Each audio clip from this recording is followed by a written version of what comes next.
നിയമസഭാ തെരഞ്ഞെടുപ്പിൽ സിറ്റിംഗ് എംഎൽഎമാരെ തന്നെ വീണ്ടും കളത്തിലിറക്കാൻ സിപിഎം ജില്ലാ സെക്രട്ടേറിയറ്റ് യോഗങ്ങളിലാണ് തീരുമാനം. കെ ശൈലജ എവിടെ മത്സരിക്കണമെന്ന കാര്യം സംസ്ഥാന നേതൃത്വം പിന്നീട് തീരുമാനിക്കും. കൊല്ലത്ത് ഒഴിവാക്കിയതിൽ അതൃപ്തിയുമായി എം മുകേഷ് രംഗത്ത് വന്നു.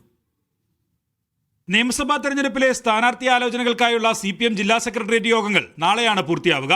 പൂർത്തിയായ ഭൂരിഭാഗം ജില്ലാ സെക്രട്ടേറിയറ്റ് യോഗങ്ങളിലും സിറ്റിംഗ് എംഎൽഎമാരെ വീണ്ടും കളത്തിലിറക്കണമെന്ന പ്രാഥമിക ചർച്ചകളാണ് നടന്നത്. മുഖ്യമന്ത്രി ഉൾപ്പെടെയുള്ള ഭൂരിഭാഗം എംഎൽഎമാരും മത്സരത്തിനുണ്ടാകും.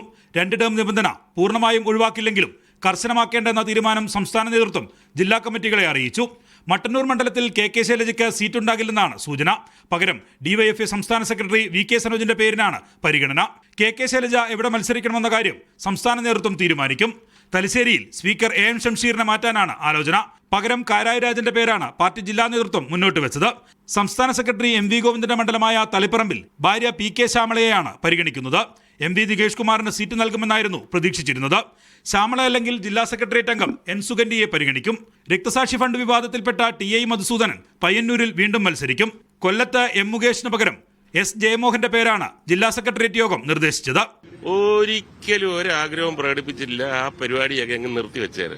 ഞാൻ എന്താ പറഞ്ഞത്, പാർട്ടി എന്താ തീരുമാനിക്കുന്നത് അതനുസരിച്ച് നടക്കും. അതാണ് നമ്മളുടെ ഒരു രീതി.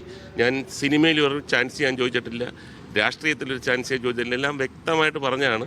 ജില്ലാ സെക്രട്ടേറിയറ്റിൽ വരുന്ന പേരുകൾ 28-ന് ചേരുന്ന സിപിഎം സംസ്ഥാന സെക്രട്ടേറിയറ്റ് യോഗം ചർച്ച ചെയ്യും. ഇതിനുശേഷം മണ്ഡലം കമ്മിറ്റികളുടെ അഭിപ്രായം കൂടി അറിഞ്ഞായിരിക്കും അന്തിമ തീരുമാനം. മീഡിയ 1 തിരുവനന്തപുരം.